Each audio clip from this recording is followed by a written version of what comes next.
Pour ne rien manquer, abonnez-vous maintenant.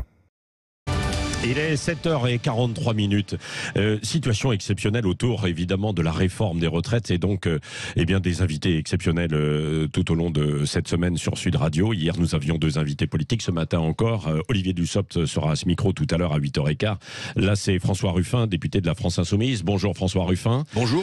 C'est le jour d'après. Ça s'est joué à 9 voix près. 278 ont voté la motion de censure. Il fallait 287 pour barrer la réforme des retraites. Est-ce que c'en est fini de cette séquence? Est-ce que la réforme a fini son cheminement démocratique comme le souhaitait Emmanuel Macron dimanche soir? D'abord, Emmanuel Macron, en l'occurrence, ça c'est vraiment Orwell, c'est un novlangue. Il dit le contraire, le cheminement démocratique. Il appelle ça quand, à la fois, il vient ne pas écouter des millions de personnes qui sont allées dans la rue 1, 2, 3, 4, 5 fois et qui vont y retourner ce jeudi, ne pas écouter tous les syndicats unis, ne pas écouter les 2 Français sur 3 qui disent non, on ne veut pas de cette réforme, ne pas écouter quand même les premiers concernés, les 4 salariés sur 5 qui disent non, on ne veut pas de cette réforme. Et ne pas écouter la majorité des députés. Parce qu'il est très clair que la majorité des députés, jeudi dernier, s'il n'y avait pas eu de 49-3, se serait opposée à cette réforme. Donc là, on a une brutalité. On a une brutalité à la fois sur les Français, on a une brutalité sur l'Assemblée, et maintenant, on risque d'avoir une brutalité, c'est pas qu'on risque, c'est qu'on l'a déjà, sur les manifestants en plus. Oui, mais lui, dans son cheminement, il a été élu en annonçant la couleur, qu'il allait réformer les retraites. Il a, quoi qu'il en soit, elle a pu être adoptée parce que il n'y a pas eu suffisamment de voix pour voter la motion de censure. Donc, d'un point de vue légal, les institutions, en plus, sont respectées quand même. Moi, je vais vous parler sérieusement. Je vous parlais sérieusement et je vous parlais de ce qui devrait compter pour nous. C'est l'unité de la nation, dont le président de la République devrait être le premier garant. Et il fait l'inverse. Il est l'homme qui vient fracturer le pays.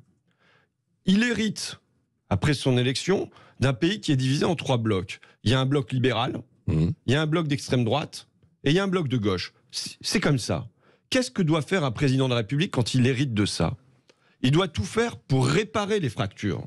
Qu'est-ce qu'il vient faire à l'inverse? Il vient tout faire pour déchirer davantage le pays. Pour déchirer davantage le pays, donc pour quel but? Je rappelle, d'après l'OFCE, on va faire, grâce à cette réforme, 0,1% d'économie du pays. Oui, mais c'est sur l'ensemble, quoi, bien sûr. Mais franchement, non mais vous voyez l'enjeu qu'on a. Est-ce qu'on veut déchirer notre pays davantage ou est-ce qu'on cherche sur quoi on doit se rassembler? La France Insoumise n'a pas forcément apaisé lors des débats à l'Assemblée. Écoutez, ces derniers temps, quoi. Pourquoi? Parce qu'il y a une vraie colère qui s'exprime dans le pays et il s'agit de l'exprimer. On ne peut pas être des carpettes qui laissent passer les choses comme ça. Donc aujourd'hui, ce qu'il faut faire, c'est réparer le pays, c'est chercher le moyen de l'unir. Donc il faut passer à autre chose. Vous savez, le chemin de l'apaisement, si on veut pas, moi, chaque fois que je vois dans la rue des Français qui tapent sur des Français, qui se déchirent, ça me blesse.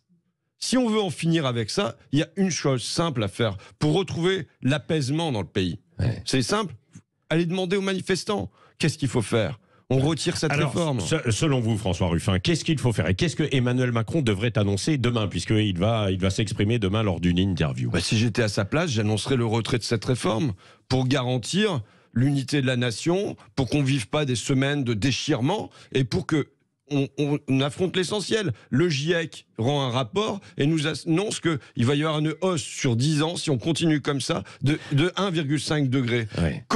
La question, elle devrait être celle-là aujourd'hui. Là, c'est un immense gâchis. On devrait se demander qu'est-ce qu'on fait dans notre pays pour affronter la sécheresse, qu'est-ce qu'on fait dans notre pays pour transformer les logements, qu'est-ce qu'on fait dans notre pays pour transformer l'énergie. On devrait être dans un grand ensemble qui tire le pays vers le haut pour affronter le choc climatique. Et à la place, qu'est-ce qu'on fait? On vient se déchirer sur les retraites. Oui. Ben non, ça, il faut en finir avec ça. C'est la responsabilité du président de la République. Donc, il est atteint d'une forme de démesure aujourd'hui, Emmanuel Macron. Pourquoi démesure? De l'hubris. De croire que seul là-haut contre tous, on peut imposer comme un enfant capricieux, vous savez, qui a un joujou et qui décide de le casser quand il le veut. Ben non, la France, c'est autre chose. Emmanuel Macron, il regarde ce qui se fait chez nos voisins européens, où on travaille beaucoup plus longtemps. Il y a l'allongement de la durée de la vie, de l'espoir, effectivement, de vivre plus longtemps. Donc, voilà, il propose de travailler un peu plus longtemps. Donc, 2 ans, pour certains, ça ne choque pas. Pour d'autres, évidemment, vous l'avez dit, il y a 2 tiers des Français qui disent, bon, mais les réformes, c'est c'est toujours dans la douleur aussi, François Ruffin, non? Vous savez, ils n'ont pas de problème à dire, d'appeler ça des réformes courageuses quand ça va contre les Français. Mais quand est-ce qu'ils font des réformes courageuses qui vont contre les marchés financiers? Jamais. Dans ce cas-là, ils sont dociles et ils font tout pour ça. Même quand, là, on est quand même dans un moment où le CAC 40 vient d'annoncer 150 milliards de bénéfices. Ça n'a jamais été aussi élevé. Et à ça, on ne va pas toucher. En revanche, moi, je veux dire, le cœur de mon combat, il est sur quoi? Sur un sentiment d'injustice. Des agents d'entretien, des auxiliaires de vie, des aides-soignantes, toutes ces personnes qui ont travaillé durant la crise Covid, à qui on avait promis reconnaissance et rémunération, et à qui, à l'arrivée, c'est non seulement l'inflation, mais en plus 2 ans de plus pour accéder à la retraite. Il y a pour moi ce grand sentiment d'injustice, mais je le rappelle, il y a le destin de la France. Qu'est-ce qu'on doit faire ensemble en ce moment? Et à la limite, là, il s'agit même plus d'être de gauche, d'être de droite. Il s'agit plus d'être sensible à l'injustice, de savoir ce qu'est la lutte des classes et ainsi de suite. Il s'agit de se dire, mais qu'est-ce qu'on a à faire ensemble aujourd'hui? Et on a mieux à faire que de se déchirer. Donc très concrètement, vous dites que Emmanuel Macron doit retirer cette réforme, mais s'il ne la retire pas, est-ce qu'il y a après des aménagements? Est-ce qu'il peut y avoir une possibilité de référendum? Je reçois le ministre du Travail, là, Olivier Dussopt, dans un quart d'heure. Quel message vous avez à lui faire passer? Est-ce que vous attendez une nouvelle loi travail où on ajustera les choses, par exemple? Non. Non. On peut toujours discuter ensuite, mais je veux dire, il y a tous les syndicats unis. Laurent Berger, la CFDT, qui est quand même un homme responsable, qu'on a connu négociant des réformes avec des gouvernements différents. Il dit 62 à 64 ans, ça n'est pas négociable. Il y a là une ligne rouge. Pourquoi? Parce qu'on sait que ce sont les métiers où on entre le plus jeune dans la carrière, les métiers les plus difficiles, les métiers de la deuxième ligne qui vont être le plus frappés. Donc il ne s'agit pas d'aménager ça. On ne va pas réussir à aménager. Et vous savez, malheureusement, vous recevez Olivier Dussopt. Mais qu'est-ce qu'il est là-dedans? Il est ministre du Travail. Oui, mais lui, il est rien. Il est rien. Pourquoi il est rien? Vous avez une Elisabeth Borne qui est hier à la tribune, mais qui n'est rien. Parce que malheureusement, aujourd'hui, tout repose dans les mains d'un seul homme dont on se demande, comme pendant la crise Covid, comme pendant la crise des Gilets jaunes, quels sont les mots magiques qui vont sortir de sa bouche. Là, on a un gros souci. C'est-à-dire que ce que j'observe, moi, c'est que toutes les crises, on y entre par la crise sociale. C'était le prix du gasoil, par exemple, sur la crise des Gilets jaunes. Et très vite, ça devient une crise démocratique. Ça se transformait en référendum d'initiative citoyenne. Et je crois qu'il faudrait maintenir cette demande-là. Pourquoi? Parce que les gens se disent, mais comment ça se fait que ça repose entre les mains d'un seul homme? Et là, on voit la même chose. Passage de 62 à 64 ans, on entre par une crise sociale et on aboutit à une crise démocratique. Comment ça se fait qu'un seul homme peut décider contre le reste du pays? Vous croyez qu'il peut y avoir le fameux référendum d'initiative partagée? Ça peut être l'une des solutions pour les opposants, pour vous? Ça peut l'être, mais vous savez, si ça vient, ça viendra dans un mois, ça viendra dans un mois et demi. C'est bien tard, parce qu'il va y avoir des manifestations ce jeudi. Moi, j'espère qu'il y aura un moment, une grande montée à Paris, de partout. Parce que jeudi? Non, pas jeudi. Jeudi, ce sont les manifestations, par exemple. Je vous signale que la mairie d'Abbeville, hier soir, a été envahie par les manifestants chez moi. Dans les annales de l'histoire d'Abbeville, il faudrait voir quand est-ce que c'est arrivé, mais peut-être jamais. Peut-être qu'il faut remonter à la Révolution française. On risque un embrasement social, là, justement. Comment vous qualifiez les rassemblements chaque soir, qui parfois dégénèrent? Moi, ce que je le redis, l'homme du chaos, il est là-haut. Il est là-haut. C'est lui qui, par sa manière de faire, mène le pays au chaos. Un chaos que je ne souhaite pas.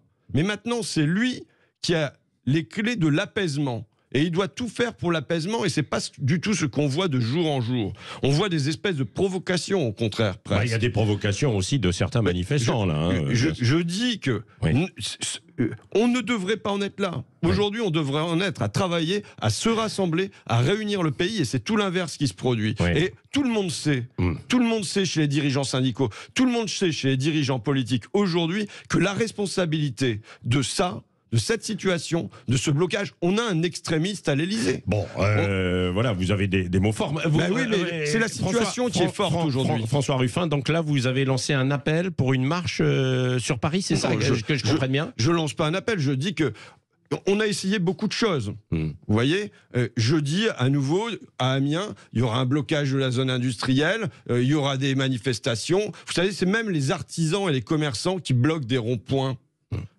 À Abbeville, c'est 300 commerces fermés, enfin presque tous les commerces qui sont fermés. On est dans cette situation parce qu'on a un angle où on regarde Paris, Paris, Paris. Vous savez, vous avez des images Oui. de BFM en continu, mais je veux dire ce qui se passe ailleurs dans les profondeurs des sous-préfectures. Et voilà ce qui se passe. Et à un moment, si on n'entend pas les sous-préfectures quand elles sont loin, eh ben, il va falloir que les sous-préfectures, elles montent aussi à Paris. Merci François Ruffin. Merci à vous. Était l'invité de Sud Radio, premier invité, et Olivier Dussopt, le ministre du Travail, qui sera mon second invité tout à l'heure à 8h15. Merci.